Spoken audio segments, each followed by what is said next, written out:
Today, I really want to talk about the importance of being positive and being a beacon of optimism.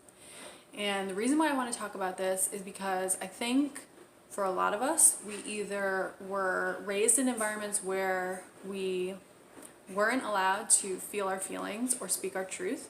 And so now we have this sort of like backlashing experience where we want to finally be negative and angry and pissed off because we were never allowed to be. Or we were raised in environments where things were so negative that we just learned that was just a pattern. It's to complain all the time, that life was hard, life is struggle, all you're really born to do is work and die.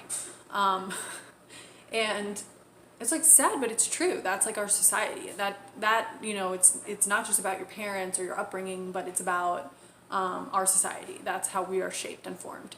And so when people talk about positive psychology or having a good attitude, or, you know, focusing on the positive, whatever it is, there's a lot of backlash that comes around that. I think because people are still trying to work through being allowed to be negative, being allowed to be in their feelings, or we're just so indoctrinated to be negative, to be pissed off. And so I want to speak to both sides of that because I think it is so important, and like everything I do in the work that I do with people is always about feeling your feelings first, acknowledging them, expressing them, don't repress them.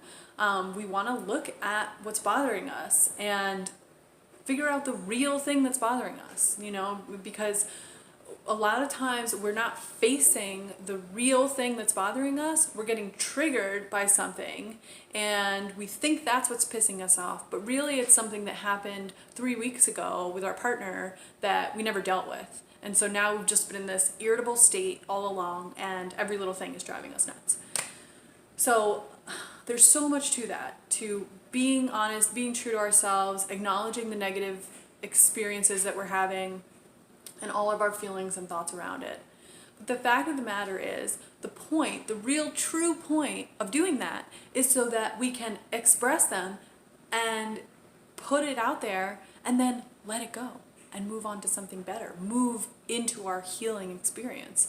And this is a hard transition to make. And so I always tell people when they ask me about doing a gratitude practice or doing like positive affirmation practice, because we're always talking about speaking your truth, speaking negative feelings, they're like, where does gratitude come in? I don't want to bullshit about gratitude or positive thinking when I have so much rage that I need to express.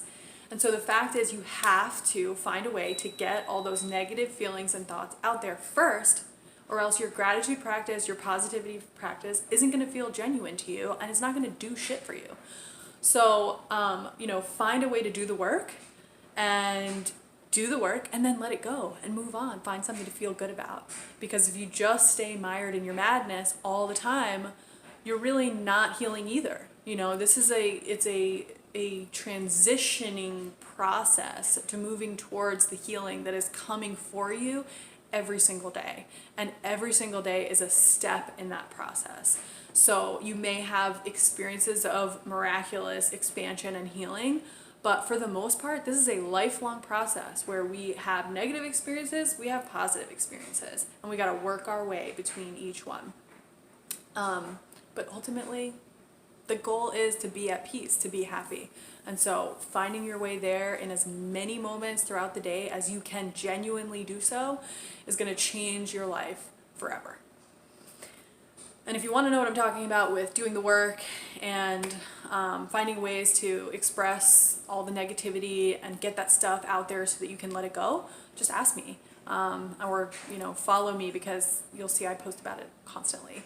Most of what we do is called Journal Speak. But there are a lot of tools out there for how you can get past your past. So that's all.